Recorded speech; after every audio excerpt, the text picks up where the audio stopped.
তো নতুন বিয়ে করে কোলে করে গাড়ি থেকে নিচে নামাতে পারে না, নতুন বিয়ে করে বাড়িতে বউকে নিয়ে আসে আর কোলে করে গাড়ি থেকে নামায়। দুলা ভাই, এই নির্লজ্জ সমাজকে কিভাবে বলবো আমি? আপনি নতুন বিবাহ করেছেন, স্ত্রীকে স্পর্শ করার আগে আপনার দুলাভাই আপনার স্ত্রীকে কোলে করে গাড়ি থেকে নামায়। এর চাইতে লজ্জার আর কি হতে পারে? এই নির্লজ্জ 3 নম্বর শ্রেণীর দুলাভাই যারা আছে, এরা মজার ছলে এবং রাগ করে অনেক সময় বলে, শ্যালকের বিয়ে দেওয়ার জন্য মেয়ে দেখতে যাওয়ার সময় আমাকে নিয়ে যায়নি, আমি ওই বিয়েতেই যাব না। নির্লজ্জ পুরুষ, ও একা একা গোসল করতে পারে না, ওর গোসল দেয় ওর ভাবিরা, ওর গোসল দেয় ওর খালাতো বোন। ও নির্লজ্জ মেয়ে, ও গোসল একা একা করতে পারে না, ওর গোসল দেয় কে? ওর গোসল দেয় দুলা ভাই, ওর গোসল দেয় খালাতো ভাই, ওর গোসল দেয় মামাতো ভাই। যার বিবাহে যত বড় কাবিন, তার পরিবারে তত বেশি সমস্যা। আলহামদুলিল্লাহ, যাবতীয় প্রশংসা, যাবতীয় গুণগান একমাত্র কেবলমাত্র আল্লাহ সুবহানাহু ওয়া তাআলার দরবারে, যে আল্লাহ রাব্বুল আলামিনের অশেষ মেহেরবানিতে আমরা চমৎকার একটি আয়োজনে পবিত্র কোরআন ও সহিহ সুন্নাহর আলোকে আলোচনা করার এবং শ্রবণ করার সুযোগ এবং তৌফিক পেয়েছি। যে আল্লাহ সুবহানাহু ওয়া তাআলা আমাদের কবুল করেছেন, সেই মহান রবের দরবারে আমরা হৃদয়ের গভীরতম প্রদেশ থেকে, অন্তরের অন্তরস্থল থেকে শুকরিয়া আদায় করে সকলে বলি আলহামদুলিল্লাহ। দরুদ ও সালাম বর্ষিত হোক আখিরি জামানার মানবতার মুক্তির দূত, মানবতার মুক্তির দিশারি, যার আদর্শকে বাস্তবায়নের জন্যই আজকে আমাদের এই সামান্য ক্ষুদ্র প্রচেষ্টা। নবীর প্রতি দরুদ বর্ষিত হোক, সকলে বলি সাল্লাল্লাহু আলাইহি ওয়াসাল্লাম। প্রিয় উপস্থিতি, আজকে সংক্ষিপ্ত সময়ের আলোচনার বিষয় বিবাহ। সুন্নাহ পদ্ধতির বিবাহ বনাম প্রচলিত বিবাহ। আমার আগে আলোচনা করেছেন আপনাদের এলাকার কৃতি সন্তান, হাজারো আলেমের উস্তাদ শেখ মুখলেসুর রহমান বিন আরশাদ মাদানী। পরে আলোচনা করবেন আমার আরো একজন প্রিয় উস্তাদ জি, শেখ ডক্টর ইমামউদ্দিন বিন আব্দুল বাসির। তো তাদের মাঝেই সংক্ষিপ্ত সময়ে আমি সুন্নাহ পদ্ধতির বিবাহ বনাম প্রচলিত বিবাহ এই শিরোনামকে সামনে রেখে পবিত্র কোরআন ও সহিহ সুন্নাহর আলোকে কিছু কথা উপস্থাপন করার চেষ্টা করব ইনশাআল্লাহ। ওমা তৌফিকি ইল্লা বিল্লাহ। আমি বিষয়টি বেছে নেওয়ার কারণ, বিবাহকে মানুষ ইবাদত মনে করে না, বিবাহকে মানুষ সামাজিকতা মনে করে। পৃথিবীতে যত ইবাদত আছে, বিবাহ নামক ইবাদতটি সবচাইতে বেশি অবহেলিত একটি ইবাদত। এটা এমন একটা ইবাদত যে ইবাদতের সাথে সমাজের মানুষ শিরকের মিশ্রণ ঘটিয়েছে। এটা এমন একটা ইবাদত, নির্যাতিত ইবাদত, যে ইবাদতের সাথে সমাজের মানুষ বিদআতের সংমিশ্রণ ঘটিয়েছে।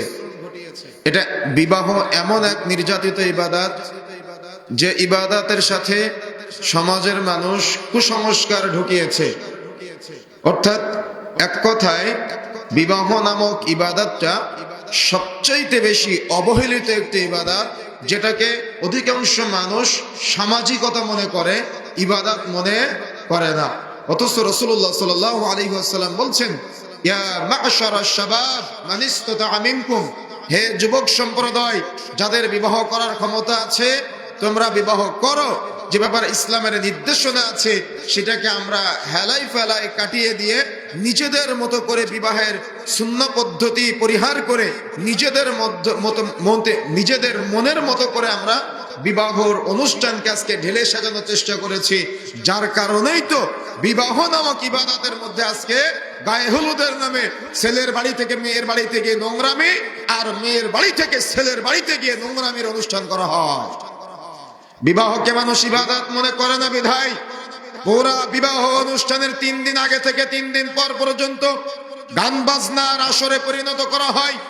বিবাহকে মানুষ ইবাদত মনে করে না বিধায় পুরা বিবাহের অনুষ্ঠানের মধ্যে পুরাটাই সুন্নাহ পরিপন্থী কাজ করে শালি ভাবি মামাতো বোন খালাতো বোনের প্রিমিক্সিং এর একটা মহোৎসব তৈরি করে ফেলেছে। আর আমাদের সমাজের কিছু নামধারী মুসলিমরা বলে একদিন পাপ করলে কি হয়, কি তাই না? আমরা বেদাতীদের থেকে সালাত ত্যাগ করে সহি পদ্ধতিতে সালাত আদায় করা শিখেছি। বেদাতীদের কাছ থেকে সাহারি এবং ইফতারের সময়কে আমরা পরিবর্তন করে সুন্নাহ পদ্ধতিতে সাহারি এবং ইফতার করার চেষ্টা করি। আমরা সমাজে অন্যান্য যতগুলো পথ এবং পদ্ধতি আছে সবগুলাতেই সুন্নাতের আবির্ভাব নিয়ে আসার চেষ্টা করেছি, সুন্নাতের আগমন ঘটানোর চেষ্টা করেছি, কিন্তু বিবাহ নামক ইবাদতটা এখনো পর্যন্ত জাহালতে পরিপূর্ণ। তার মানে এক শ্রেণীর মানুষ তো এটাকে একেবারে নাজায়েজ মনে করে নিয়েছে।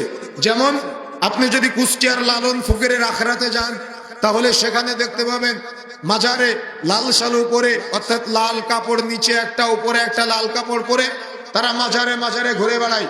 তাদের একটা চিন্তা, জীবনে বিয়ে শাদী করার দরকার নেই, বিয়ে শাদী করলে এটা নাকি ফিতনা হয়। ওই যে শুনেছেন না রাসূলুল্লাহ সাল্লাল্লাহু আলাইহি ওয়াসাল্লামের আমল সম্পর্কে তিনজন এসে জানতে চাইলো।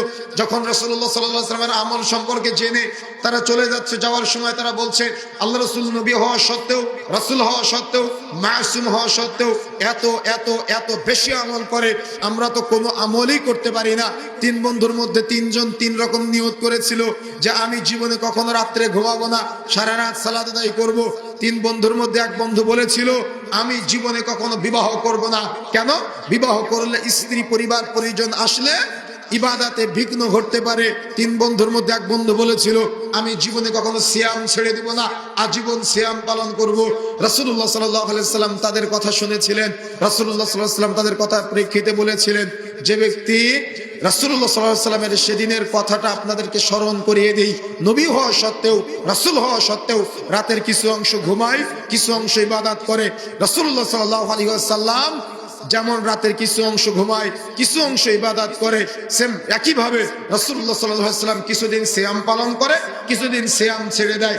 রাসূলুল্লাহ সাল্লাল্লাহু আলাইহি ওয়াসাল্লাম বিবাহ করেছে, স্ত্রী পরিবার পরিজন আছে। শুনে রাখো, যদি কেউ এই সুন্নতের বিরোধিতা করে তাহলে সে উম্মত থেকে খারিজ হয়ে যাবে। কথা বুঝতে পেরেছেন? বিবাহের গুরুত্বর প্রসঙ্গে আরো অনেকগুলি আলোচনা নিয়ে আসা যায়। রাসূলুল্লাহ সাল্লাল্লাহু আলাইহি ওয়াসাল্লাম বলেছেন, যে হাদিসটা শুনিয়েছি, ইয়া মা'শারাশ শাবাব মান ইসতাতা'a মিনকুম, হে যুবক সম্প্রদায়, যাদের বিবাহ করার ক্ষমতা আছে তোমরা বিবাহ করো। বিবাহ করার ক্ষমতা কি? বিবাহ করার ক্ষমতা হলো স্ত্রী পরিচালনা করার ক্ষমতা। বিবাহ করার ক্ষমতা কি? বিবাহ করার ক্ষমতা হলো শারীরিক ক্ষমতা। বিবাহ করার ক্ষমতা কি? বিবাহ করার ক্ষমতা হলো স্ত্রীকে পর্দায় রাখার ক্ষমতা। বিবাহ করার ক্ষমতা কি? বিবাহ করার ক্ষমতা হলো আর্থিক ক্ষমতা। এই যত দ্রুত সম্ভব আল্লাহ সুবহানাহু ওয়া তাআলা যখনই শারীরিক গঠনের পরিবর্তন দিবে, উপযুক্ত বয়স হওয়ার সাথে সাথে দ্রুত সন্তানকে বিবাহ দিয়ে হালাল করে দেওয়া, এটা হলো বাবা মার নৈতিক দায়িত্ব। লাশনার ফতোয়া অনুযায়ী যদি কোনো বাবা মা সন্তানের উপযুক্ত বিবাহের বয়স হওয়ার পরে বিবাহ না দেয়, গড়িমসি করে, বিবাহ বহির্ভূত সন্তান যত পাপ করবে প্রত্যেকটা পাপের একটা করে ভাগ বাবা মার আমলনামায় লিপিবদ্ধ হবে।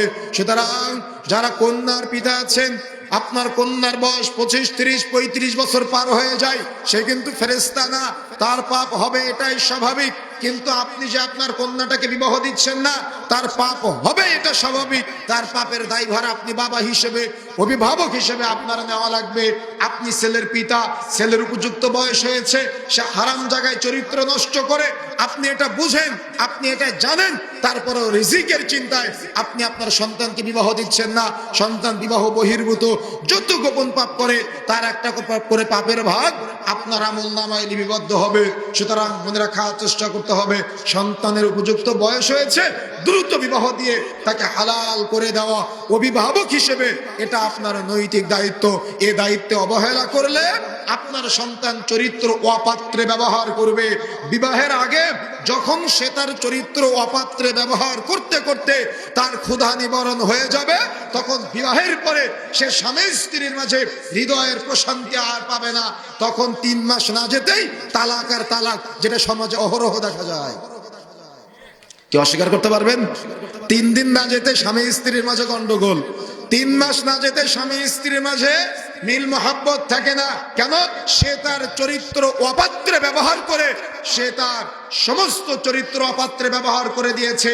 স্বামী স্ত্রীর জন্য, স্ত্রী স্বামীর জন্য অবশিষ্ট কিছুই নাই, যা আছে পুরাটাই ফাঁকা। আর এই ফাঁকা অবশিষ্ট চরিত্র নিয়ে তারা যখন সংসার শুরু করে তখন তো সেখানে আর বরকত থাকে না। এজন্যই 3 মাস না যেতেই বিবাহের মধ্যে গন্ডগোল, 3 মাস না যেতেই স্বামী স্ত্রীর মাঝে তালাক, বিবাহ বিচ্ছেদ অহরহ দেখা যাচ্ছে। এই জন্য সন্তানের উপযুক্ত বয়স হওয়ার সাথে সাথে ওলামা একরাম বলেছেন লাজনার ফতোয়া অনুযায়ী দ্রুত বিবাহ দিয়ে তাকে আপনি হালাল করে দিবেন। কেন? আপনার সন্তান ফেরেশতা না যে তার গোপন পাপ হবে না। আমার কথা বুঝতে পেরেছেন? আপনার সন্তান ফেরেশতা না যে তার গোপন পাপ হবে না। আরে আপনার নানির বিবাহ হয়েছিল কত বছর বয়সে? আপনার দাদার বিবাহ হয়েছিল কত বছর বয়সে? তারা কি রিজিকের চিন্তা করেছিল? আপনার রিজিকের চিন্তা কেন নিজের উপরে নিলেন? আরে রিজিকের দায়িত্ব তো আল্লাহ নিজের কাছে রেখে দিয়েছেন, আপনি কেন আপনার কাছে টেনে নিয়ে আসলেন? আমার কথা বুঝেন নাই? রিজিকের দায়িত্ব কার হাতে? কথা বলতে হবে কার হাতে? তো আপনি কেন আপনার উপরে টেনে নিয়ে সন্তানের রিজিকের চিন্তা করে চরিত্র ধ্বংস করে দিলেন? আমার কথা কি বুঝতে পেরেছেন? কেন আপনি সন্তানকে দ্রুত বিবাহ দিয়ে তাকে হালাল করে দিচ্ছেন না?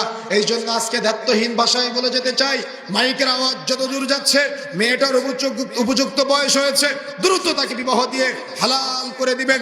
ছেলেটার উপযুক্ত বয়স হয়েছে, দ্রুত তাকে বিবাহ দিয়ে হালাল করে দিবেন। কেন? রিজিকের দায়িত্ব আল্লাহর হাতে, আর দ্রুত আপনার সন্তানের বিবাহ দিয়ে তার চরিত্রকে হালাল করে রাখা বাবা মা হিসেবে নৈতিক দায়িত্বটা আপনাকে পালন করতেই হবে এবং চেষ্টা আপনাকে অব্যাহত রাখতে হবে। এখন আসুন, দিন যায় রাত্রি যায়, দিন যায় রাত্রি যায়, যত সময় অতিক্রম হচ্ছে তত বিবাহের জন্য প্রস্তুতি আপনি গ্রহণ করতেছেন। আজকে বিবাহের জন্য ছেলে মেয়ে উভয়কে পছন্দ করে, উভয়কে পছন্দ করে তারা কোর্ট ম্যারেজ করে পালিয়ে বিবাহ করে নেয়। মনে রাখার চেষ্টা করবেন, এগুলার বাহিরেও সুন্নাহ পদ্ধতিকে আমাদেরকে স্মরণে রাখার চেষ্টা করতে হবে। যে সুন্নাহ পদ্ধতি যদি আপনি অ্যাপ্লাই না করেন, তাহলে এখান থেকে 10 বছর পরে যখন আপনার ছেলে মেয়ে হবে, তাদের বয়স যখন 15-20 বছর হবে, তখন আপনার ছেলে আর আপনার মেয়ে ওই আর একটা ছেলের সাথে আর একটা মেয়ের সাথে পালিয়ে যাবে। তখন তারা চিন্তা করবে, আমার বাবা আমার মা তারা তো প্রেম করে বিবাহ করেছে, আমার বিবাহ করতে অসুবিধা কোথায়? আমার কথা বুঝেন নাই? তখন আপনার ছেলে মেয়ে চিন্তা করবে যে আমার বাবা মা তো প্রেম করে বিবাহ করেছে, পালিয়ে বিবাহ করেছে, আমার করতে অসুবিধা কোথায়? তখন তার চরিত্র আপনি ধ্বংস করে দিলেন। এই জন্য মনে রাখার চেষ্টা করতে হবে, সুন্নাহ পদ্ধতি ঢেলে সাজানোর চেষ্টা করতে হবে। বিবাহের সুন্নাহ পদ্ধতির ক্ষেত্রে সর্বপ্রথম মনে রাখতে হবে, ছেলে এবং মেয়ে দেখার পালা। ছেলে মেয়ে দেখার ক্ষেত্রে অবশ্যই যখন ছেলে পক্ষ মেয়ে পক্ষর খোঁজ খবর নিবে বা মেয়ে দেখার পর্ব প্রথমে চলে আসবে, তখন কয়েকটি নীতিমালা মনে রাখতে হবে। একটা মেয়েকে বিবাহের আগে তার চেহারার সৌন্দর্য, তার বংশমর্যাদা, তার অর্থ সম্পদ, আবার বলি চেহারার সৌন্দর্য, বংশমর্যাদা, অর্থ সম্পদ আপনি দেখবেন, তবে সবচাইতে বেশি গুরুত্ব দিবেন হলো দিনদারিতা। কেন? যেখানে দিন আছে সেখানে সফলতা আছে, যেখানে দিন নাই সেখানে সফলতা নাই। যেখানে দিন আছে পাশাপাশি চেহারার সৌন্দর্য আছে, পাশাপাশি বংশমর্যাদা আছে, পাশাপাশি অর্থ সম্পদ আছে, এটাকে বলা হয়েছে নূরুন আলা নূর। এটা হবে কল্যাণের উপরে কল্যাণ, এটা হবে ভালোর উপরে ভালো, এটা হবে সফলতার উপরে সফলতা। কিন্তু দিন নাই আছে সৌন্দর্য, আপনি সফলতা পাবেন না। দিন নাই আছে বংশমর্যাদা, আপনি সুখ খুঁজে পাবেন না। দিন নাই আছে অর্থ সম্পদ, আপনি আপনার পরিবারের তৃপ্তি খুঁজে পাবেন না। এই জন্য বাকি তিনটা থাকুক চাই না থাকুক, দিনটাকে গুরুত্ব দিতে হবে। যদি দিনই পরিবেশ পান, দিনদার মেয়ে পান, তাহলে বিবাহের প্রস্তুতি গ্রহণ করতে হবে। যেখানে দিন আছে সেখানে সফলতা আছে, যেখানে দিন নাই সেখানে সফলতা নাই। যুবক ভাই, আপনি হয়তো মনে করতেছেন মেয়েটা বোরখা পরে, মেয়েটার হাত মোজা পরা আছে, পা মোজা পরা আছে, মুখমণ্ডল ঢাকে, শুধু নেকাব পরা থাকে, চোখটুক খোলা থাকে, মেয়েটা দিনদার, মেয়েটা পরহেজগার, সে হয়তো আপনার সাথে মোবাইলে প্রেমের আলাপন করে। আমি বলে যাচ্ছি তার মধ্যে দিন নাই, তার মধ্যে দিন নাই, তার মধ্যে দিন নাই। যদি দিন থাকতো সে আপনার সাথে প্রেমের আলাপন করতে পারতো না। আর যুবতী বোন, যে ছেলেটা গায়ে পাঞ্জাবি পরে, মুখে দাড়ি রেখে, মাথায় টুপি পরে আপনার সাথে প্রেমের আলাপনে জড়ায়, আপনি হয়তো তাকে বাহ্যিকভাবে দিনদার মনে করতে পারেন, কিন্তু আমি বলে যাচ্ছি ওই ছেলের মাঝে দিন নাই, ওই ছেলের মাঝে দিন নাই, ওই ছেলের মাঝে দিন নাই। যদি দিন থাকতো তাহলে সে আপনার সাথে প্রেমের আলাপনে জড়াতো না। ও দিন নেই বিধায় সে নিজেও ফিতনাবাজ, সে আপনাকেও ফিতনায় ফেলার চেষ্টা করতেছে। এখানে যখন বিবাহ করবেন, দিন না থাকার কারণে আপনি প্রশান্তি খুঁজে পাবেন না। এই জন্য সফলতার জন্য, চূড়ান্ত সফলতার জন্য ছেলে মেয়ে উভয়কেই দিনদার হতে হবে। কেন? টাকা পয়সা কম থাকলেও, জমি জায়গা কম থাকলেও, বাড়ি গাড়ি কম থাকলেও যদি দিন থাকে সেখানে কল্যাণ আছে। আর যদি দিন না থাকে, 3 মাস যেতেই আপনার স্ত্রী বলবে শুধু আমি বলে তোমার সংসার করতেছে, আর কেউ হলে করতো না। কি না এটা আমাদের সমাজে? এই কথাগুলো নাই আমাদের সমাজে, অহরহ আছে। সুতরাং যুবক ভাইয়েরা, যুবতী বোনেরা এবং যারা অভিভাবক আছেন, বিবাহের সময় অবশ্যই অবশ্যই দিনকে মূল্যায়ন করতে হবে। যদি আপনি দিনকে মূল্যায়ন করতে পারেন, আপনি সফলতা পেলেন। আর যদি দিনকে মূল্যায়ন করতে না পারেন, তাহলে আপনি সফলতা পাবেন না। অনেকেই ভাবে বিয়ের পরে দিনদার বানাবো ছেলেটাকে, অনেকেই ভাবে বিয়ের পরে দিনদার বানাবো মেয়েটাকে। আরে এই চিন্তা করে নিজেই বেদিন হয়ে যায়। কথা বুঝেন নাই? এই চিন্তা করে আমাদের কাছে অহরহ অভিযোগ আছে, নিজেই বেদিন হয়ে যায়। সুতরাং বিবাহের সুন্নাহ পদ্ধতিকে গ্রহণ করার চেষ্টা করতে হবে। যখন মেয়ে দেখার পর্ব চলে আসবে, আপনাদের এলাকায় কি সিস্টেম আছে আমি জানি না, তবে আমাদের খুলনা সাতক্ষীরাতে আমরা দেখেছি, যখন মেয়ে দেখতে যাই তখন উঠানের মাঝখানে একটা চেয়ার দেয়, যে চেয়ারে মেয়েটাকে বসানো হয়, আর সামনে 14-15টা চেয়ার দেওয়া হয়, যেখানে ছেলে, ছেলের বাবা, দুলা ভাই, মামাতো ভাই, খালাতো ভাই, চাচতো ভাই, মেম্বার সাহেব, চেয়ারম্যান সাহেব সবাই বসে থাকে। আর একজন জিজ্ঞাসা করে, মা একটু চুলটা খুলে দেখাও তো, মা একটু হেঁটে দেখাও তো, মা একটু সূরা ফাতিহা পড়ে শোনাও তো। কি আছে কিনা? এলাকা আছে নাকি? আপনাদের এলাকায় আছে? আমি আজকে বলে যাচ্ছি, মনে রাখার চেষ্টা করবেন। একটা মেয়েকে বিবাহের প্রস্তাব দিলে তাকে দেখা যায় কতটুকু দেখা যায়? মুখমণ্ডল দেখা যায়। একটা মেয়েকে বিবাহের প্রস্তাব দিলে তাকে দেখা যায় কতটুকু দেখা যায়? হাতের কবজি দেখা যায়। একটা মেয়েকে বিবাহের প্রস্তাব দিলে তাকে দেখা যায় কতটুকু দেখা যায়? পায়ের পাতা দেখা যায়। কে দেখবে? যে বিবাহের প্রস্তাব দিবে শুধুমাত্র সে দেখবে। তাহলে আপনি যে বিবাহের প্রস্তাব দেওয়ার জন্য দুলা ভাই, মামাতো ভাই, খালাতো ভাই, চাচতো ভাই, এতগুলো ব্যক্তির সামনে আপনার যে যার বিবাহের প্রস্তাব দিবেন তার চেহারা উন্মুক্ত করে দিলেন। কেউ চুল খুলে দেখতে চায়, কেউ হেঁটে দেখতে চায়, কেউ সূরা ফাতিহা পড়ে শুনতে চায়। আপনি সংসার করবেন না তারা সংসার করবে? আমার কথা বুঝেন নাই? কথা ভালো করে মনে রাখতে হবে। যে বিবাহের প্রস্তাব দিবে সে চেহারার সৌন্দর্য দেখতে পারে, যে বিবাহের প্রস্তাব দিবে সে হাতের কবজি পর্যন্ত দেখতে পারে, যে বিবাহের প্রস্তাব দিবে সে পায়ের পাতা দেখতে পাবে। কি না এটা? নতুন বিয়ে করে বাড়িতে নিয়ে আসে আর দুলা ভাই গাড়ি থেকে কোলে করে নামায়। নির্লজ্জ পুরুষ! আপনি নতুন বিবাহ করেছেন, স্ত্রীকে স্পর্শ করার আগে আপনার দুলা ভাই আপনার স্ত্রীকে কোলে করে গাড়ি থেকে নামায়। এর চাইতে লজ্জার আর কি হতে পারে? এই নির্লজ্জ 3 নম্বর শ্রেণীর দুলা ভাই যারা আছে, এরা মজার ছলে এবং রাগ করে অনেক সময় বলে, শ্যালকের বিয়ে দেওয়ার জন্য মেয়ে দেখতে যাওয়ার সময় আমাকে নিয়ে যায়নি, আমি ওই বিয়েতেই যাব না। কি বলে না এমনটা? অথচ মনে রাখার চেষ্টা করবেন, দুলা ভাই, মামাতো ভাই, খালাতো ভাই, চাচতো ভাই, চাচা, মামা তো বহু দূরের কথা, ছেলের বাপ পর্যন্ত বিয়ের আগে ওই মেয়ের মাহারাম না, ওই মেয়েকে দেখতে পারে না। কেন? যে বিবাহের প্রস্তাব দিবে শুধুমাত্র সে মেয়েকে দেখবে, মেয়েকে পছন্দ করবে। যদি ছেলেটা মেয়েকে পছন্দ করে, তাহলে ওই পরিবারের মেয়ে সদস্য যারা আছে, মহিলা সদস্য যারা আছে, তার মানে ছেলের মা, ছেলের খালা, ছেলের ফুফু, ছেলের বোন, একেবারে নিকটের মহিলা সদস্য যারা আছে, তারা মেয়েটার অন্যান্য বিষয়ে খোঁজ খবর নিবে।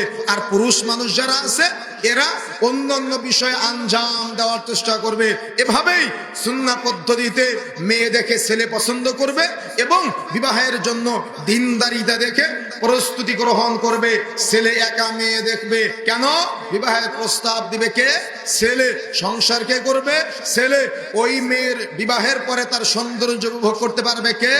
শুধুমাত্র তার স্বামী, পৃথিবীর আর কেউ না। কথা বুঝতে পেরেছেন? একটা নারীর সৌন্দর্য উপভোগ করতে পারে শুধুমাত্র, কেবলমাত্র, একমাত্র তার স্বামী, পৃথিবীর আর কেউ না। সুতরাং তার যে বিবাহের প্রস্তাব দিবে শুধুমাত্র ছেলেটা মেয়েটাকে দেখবে। এখন আসুন, মেয়ের দিনদারিতে দেখার পাশাপাশি অবশ্যই মেয়ের বাবা যিনি আছে তিনি কয়েকটা নীতিমালা ফলো করবে। তার মধ্যে 1 নম্বর নীতিমালা হলো যে ছেলের কাছে আপনার মেয়েকে বিবাহ দিবেন ওই ছেলেটা হালাল ইনকাম করে কিনা।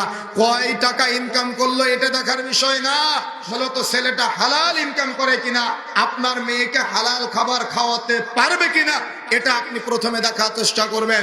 2 নম্বরে আপনাকে দেখতে হবে ছেলেটা সুন্নতের পাবন্দি কিনা, সে কতটুকু সুন্নাত মানার চেষ্টা করে। তার মানে ছেলেটা যদি রাসূলকে ভালোবাসে আপনার মেয়েকেও ভালোবাসবে, আর রাসূলকে যদি ভালো না বাসে আপনার মেয়েকেও সে কখনো ভালোবাসবে না। সুতরাং ছেলেটা সুন্নতের পাবন্দি কিনা সেটা আপনাকে দেখতে হবে। 3 নম্বরে অবশ্যই দেখতে হবে যে ছেলের সাথে আপনার মেয়েটাকে বিবাহ দিবেন আপনার মেয়েটা ছেলের বাড়িতে গিয়ে 100% পর্দা করতে পারবে কিনা, নাকি আপনার মেয়েকে পুকুরে গোসল করে হাঁটতে হাঁটতে বাড়িতে আসতে হবে।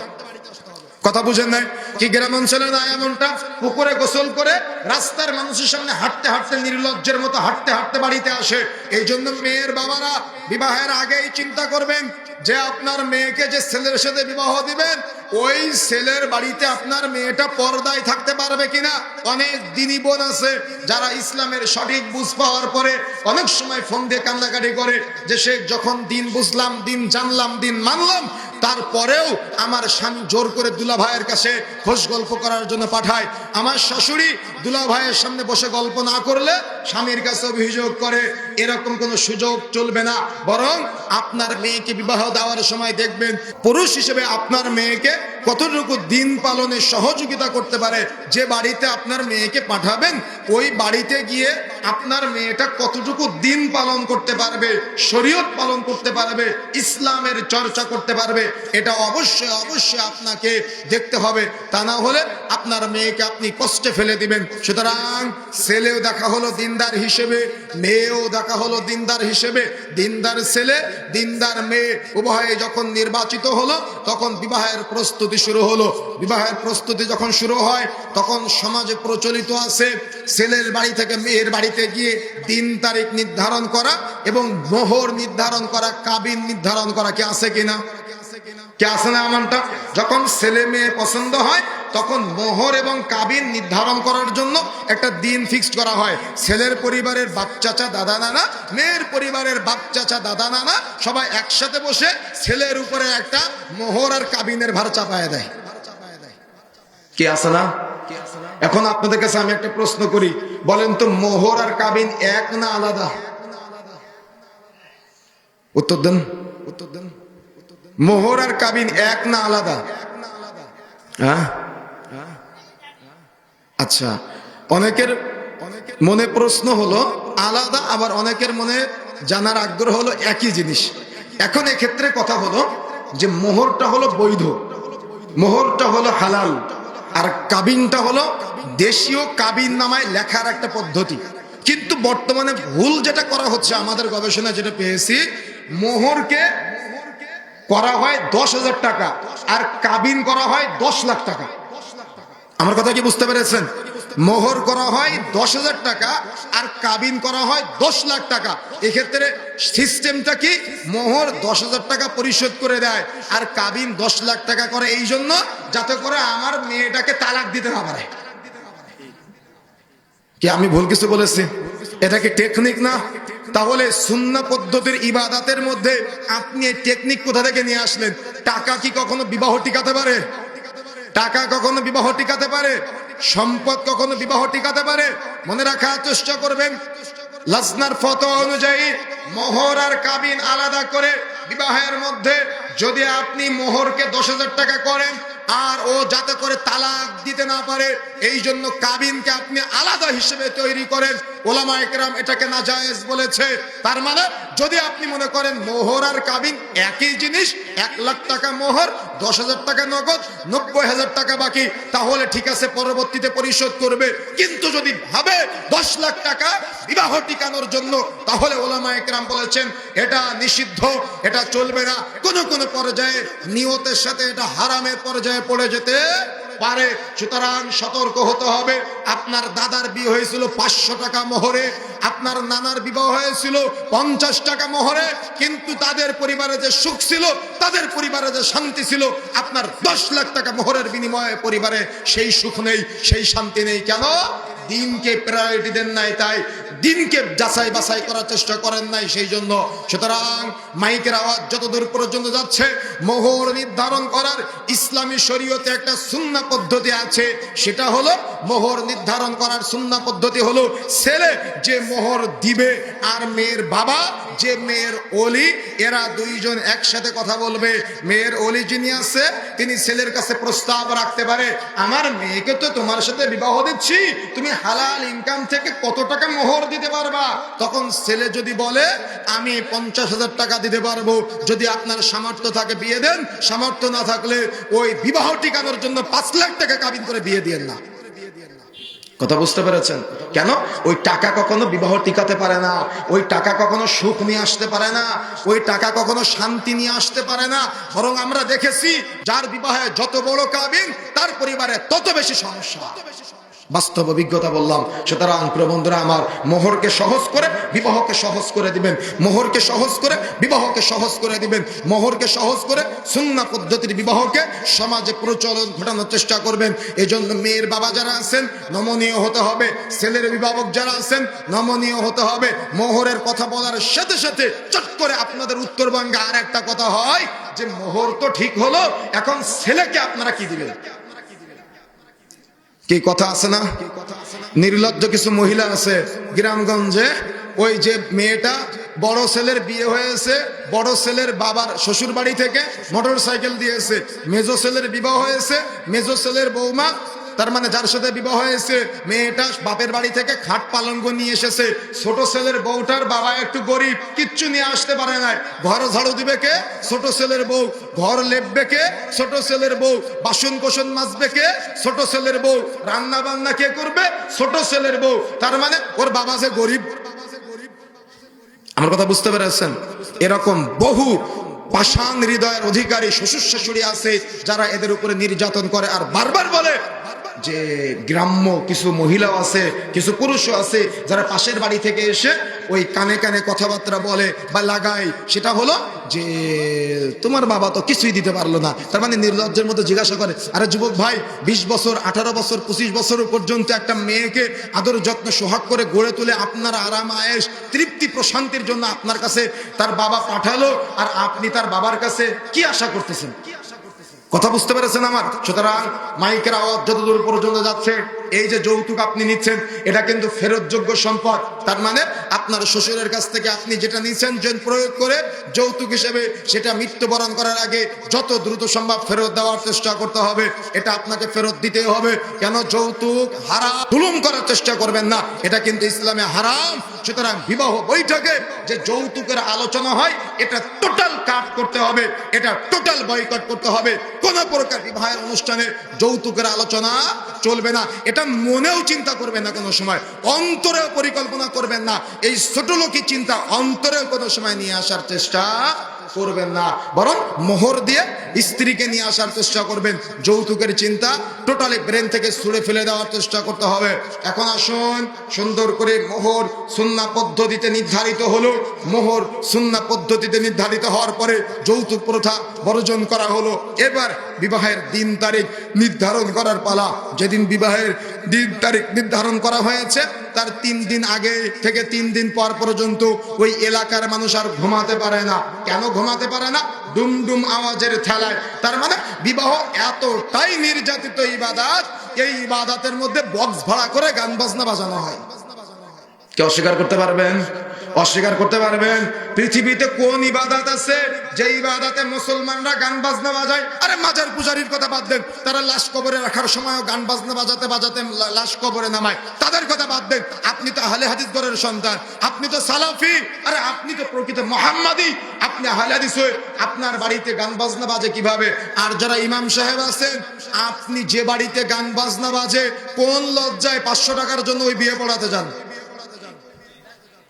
কথা বুঝেন নাই? 500 টাকার জন্য কোন লজ্জায় আপনি ওই বিয়ে পড়াতে যান যেখানে বিবাহ নামক ইবাদতকে গান বাজনার মাধ্যমে একেবারে নস্যাৎ করে দেওয়া হয়েছে।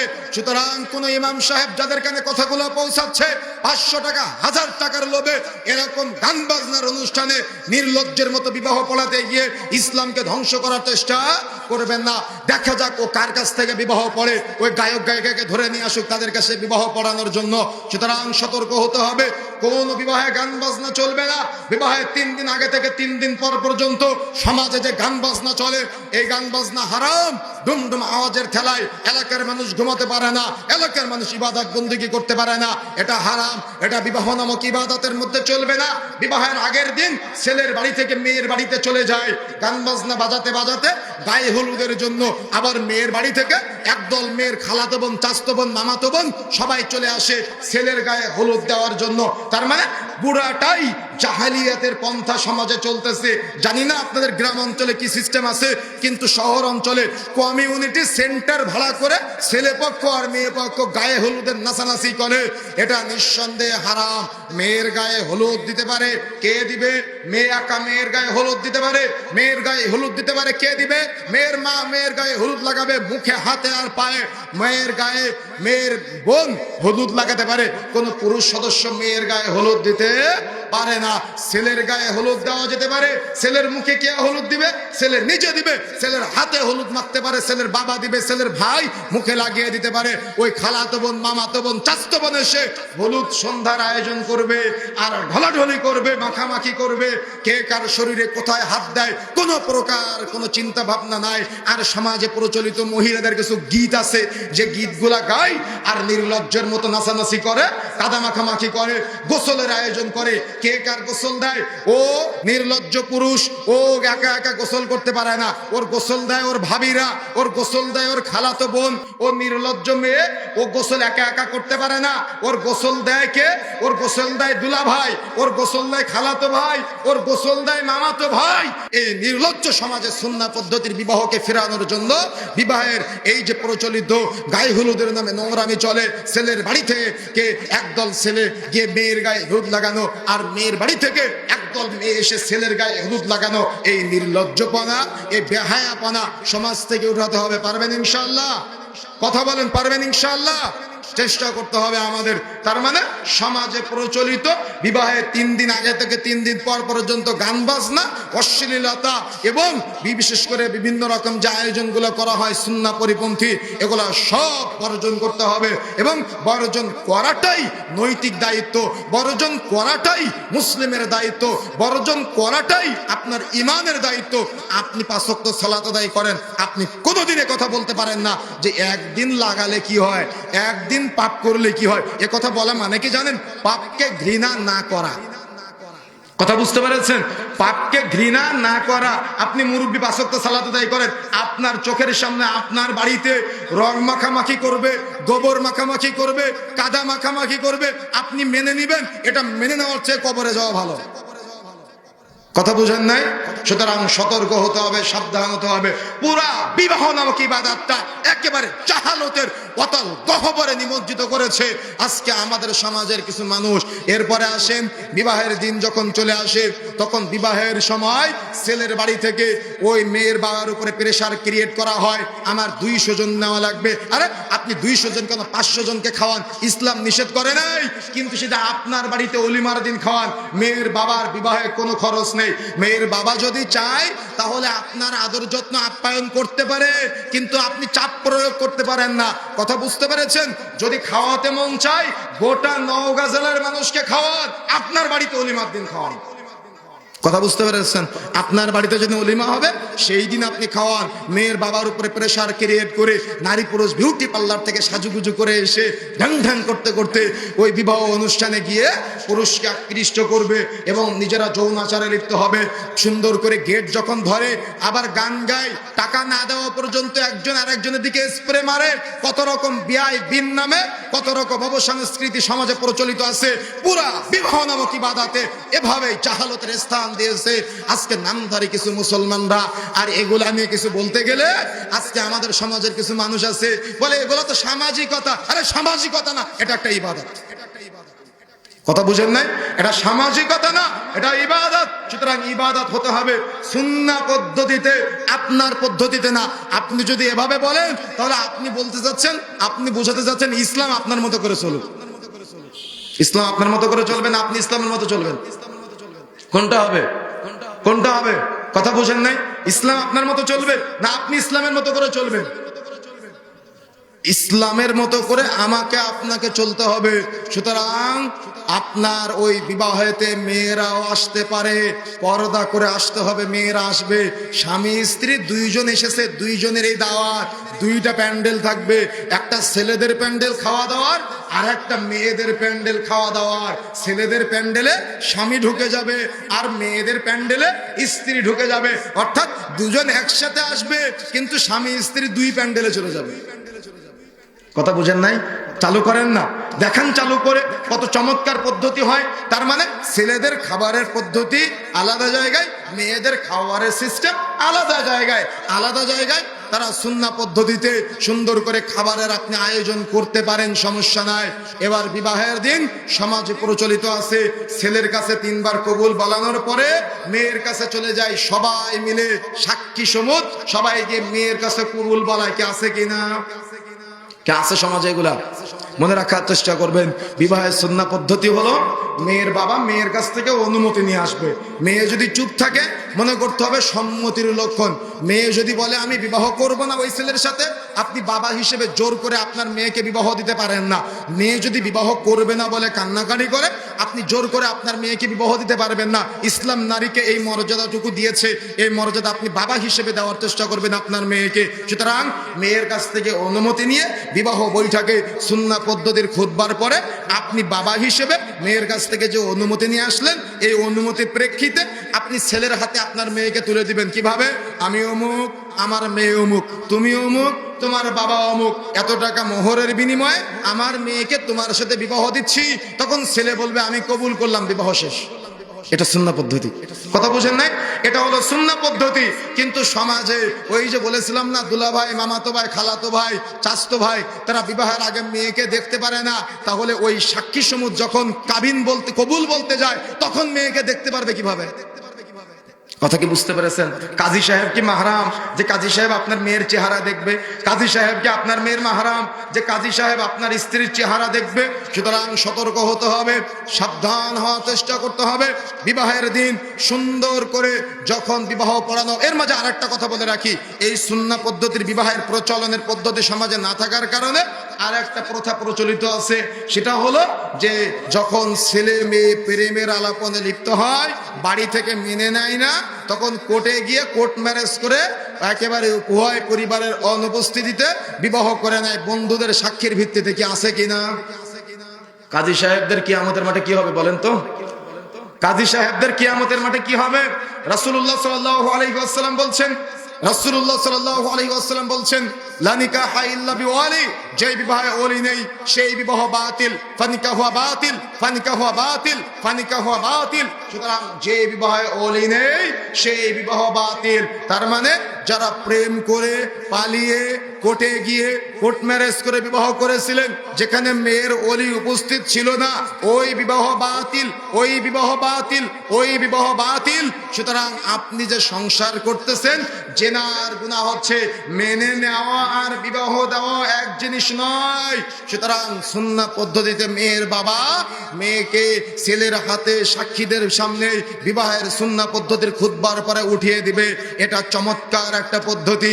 কিন্তু দুঃখজনক হলো সত্য যে এরা পালিয়ে প্রেম করে কোর্টে গিয়ে কোর্ট ম্যারেজ করে বিবাহ করে। আল্লাহ রাসূল সাল্লাল্লাহু আলাইহি ওয়াসাল্লাম বলছেন, ফানিকা হুয়া বাতিল, ফানিকা হুয়া বাতিল, ফানিকা হুয়া বাতিল। সুতরাং মাইকের আওয়াজ যতদূর পর্যন্ত যাচ্ছে, যারা প্রেম করে পালিয়ে কোর্টে গিয়ে কোর্ট ম্যারেজ করে বিবাহ করেছেন, এই বিবাহ অবৈধ, এই বিবাহ বাতিল। সুতরাং এই বিবাহ বন্ধনের মাধ্যমে আপনি যে সংসার করতেছেন, এই সংসার অবৈধ। অবৈধ সংসার, পুনরায় নতুন করে বিবাহ করে সংসার করতে হবে, তা না হলে জিনার গুনাহ হবে। সুতরাং যত দ্রুত সম্ভব বিবাহ করে সংসার করার চেষ্টা করতে হবে। এরপরে আসুন, আপনি সুন্দর করে বিবাহ করলেন, বিবাহ করে আপনি চমৎকার ভাবে খাওয়া দাওয়া করতে বসলেন। এখন খাওয়া দাওয়ার সময় হাত ধোয়ানোর তো কেউ নাই, ছেলের হাত ধোয়াবে কে? একদল ছেলের সাথে একদল মেয়ে আসে দুলা ভাইয়ের হাত ধোয়ানোর জন্য, কে আছে কিনা? তার মানে শালীরা এসেছে দুলা ভাইয়ের হাত ধোয়ানোর জন্য। আরে ভাই, নতুন বিবাহ করলেন আপনি, আপনার স্ত্রীকে এখন স্পর্শ করতে পারলেন না, এর আগেই আপনার শালীরা আপনার হাত স্পর্শ করলো, এটা কেমন হয়ে গেল না? সুতরাং সতর্ক হতে হবে, সাবধান হতে হবে। বিবাহ কেন্দ্রিক এরকম বহু জাহালত প্রচলিত আছে, বিবাহ কেন্দ্রিক এরকম বহু সমস্যা, শিরিক বিদআত মিশ্রিত বহু কার্যকলাপ সমাজে প্রচলিত আছে। সুতরাং আমাদের সতর্ক থাকতে হবে, সুন্নাহ পদ্ধতির বিবাহ সমাজে প্রচলন ঘটাতে হবে। পারবেন ইনশাআল্লাহ? পারবেন ইনশাআল্লাহ? চেষ্টা করতে হবে। উস্তাদ যে চলে এসেছেন, আলোচনার সামনে নিয়ে যেতে চাচ্ছি না, পরবর্তীতে আল্লাহ সুযোগ দিলে পরবর্তী আলোচনা উপস্থাপন করার চেষ্টা করব ইনশাআল্লাহ। ওমা তাওফীকি ইল্লা বিল্লাহ। সংক্ষিপ্ত সময়ে আমরা যে কথাগুলো বলেছি, আমি সহ আমাদের সবাইকে আল্লাহ রাব্বুল আলামিন আমলে বাস্তবায়ন করার তৌফিক দান করুন, বলেন আমিন। এই আশা, এই দাবি, এই দাওয়া ব্যক্ত রেখে সংক্ষিপ্ত সময়ের আলোচনা আমরা এখানে সমাপ্ত করছি। সুবহানাকাল্লাহুম্মা ওয়া বিহামদিক, আশহাদু আল্লা ইলাহা ইল্লা আনতা আস্তাগফিরুকা ওয়া আতুবু ইলাইক। আসসালামু আলাইকুম ওয়া রাহমাতুল্লাহি ওয়া বারাকাতুহু।